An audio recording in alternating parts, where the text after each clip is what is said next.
Welcome to the Art Lady channel. Today's lesson is on a prehistoric dinosaur called the Diatryma. And this dinosaur was a 7-foot meat eater that lived in the forests, and it laid its eggs on the forest floor. To start off the Diatryma, what we're going to do is we're going to find our center of our page. And right above the center, we're just going to put, so if I'm skipping up a little bit above the center, I'm just going to put a small guideline. Now that's top, bottom, side, side. This is the very, very middle of my page. And so I've just put a little bit of a guideline above that. That's going to be the top of the Diatryma's back. Right there. Now what we're going to do is we're going to come over and down, but we're not going to touch the page. When you make animals or creatures, whatever you're making, the subject you don't want to have right up to your page. You want to have a little bit of a border or a frame around it. So I'm going to, from here now, I'm going to come around and then down. Okay, so watch me first. I'm coming over, then I'm coming down toward the edge of my page, but look at where my finger is. It's a little bit of a space, okay? So my finger's on the edge. And I've come down. If you think of your fist, look how big that is compared to my fist. Now on this side, I'm gonna come down a little bit. I'm not doing the same. This is gonna form the neck area. So I'm coming over and down, but I'm not coming way down like this side. He is not going to be symmetrical. This is going to be a side view. I'm going to curve up now. And on the other side, I'm going to do another straight horizontal, vertical line. Now, I'm going to do the front or the leg that's closest to us first. So I'm going to put some of those in. I'm going to start not at the edge here. I'm going to skip over and I'm going to put a slight diagonal line. It's just a small one. Look how big it is, almost the size of your fingernail. Now on the other side I'm going to do the same, but this is going to swoop in a bit. So I come in a bit. This is his real powerful, he's got 2 legs, and this is his real powerful leg that's closest to us. It kind of reminds me of an ostrich, but it doesn't have as long of a neck. Now I'm going to give some kind of a zigzag up and back, up and back. This shows where the feathers would end. Feathers or fur texture. It's a bird, so it would have some kind of feather. Then it's going to come down with some pretty thick, powerful legs. And this was a meat eater, and he was pretty ferocious. They say it is a meat-eating terror. Kind of like those birds in Jurassic Park that were the ones that terrorized.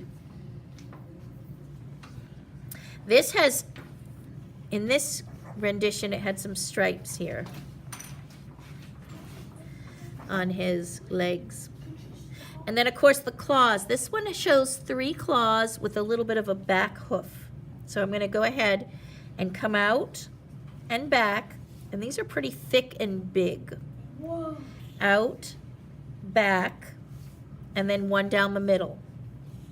Out, back. So those are like his talons, and then the claws come out. The claws are like a hook. Curve, and then a curve, and then connect to a point.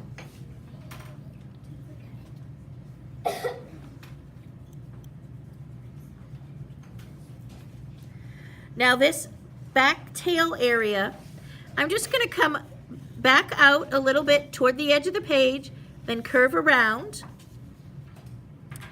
And I'm going to repeat this, coming down and around, just to give somewhat of a tail here. Down and around, almost V-shape and around. So now we have this powerful leg and claw area. It definitely looks like a bird of prey, just like an eagle, if we're going to make an eagle. Now we're going to add, right where we did the zigzag, we're going to add a horizontal line and curve it up. And we're going to continue this. Horizontal line, curve it up. These are just adding some texture lines. Horizontal line and curve it right to the neck. It's like folds or layers in his feathers. You can kind of put another layer line here if you want, another, maybe another texture line here. Now the leg that is behind this is going to be similar to what we've done here, but smaller, because in perspective, when things are farther from us, they appear to be smaller. And even though it's just maybe a few feet from this behind, it's going to be a bit smaller. So I'm going to do the same here, but on a smaller version. So this is the back side. Down, down. So it's a little bit thinner. Zigzag it. This is on the other side of his body. Then the leg's a little bit thinner than this. Down, down. It's not going to be as long either. I'm adding some of these pattern to him. And then his claws coming out. I'm just going to come out this way. For this view, I don't see it kind of face on. Curve it down. And then I'm going to go back, down, back. And this one I'm just seeing part of view. So I just came over straight. And then you can add your little claws here, curved or triangular shaped claws. And this one has a side view, so I'm going to add a back claw, just back, up, out, and back.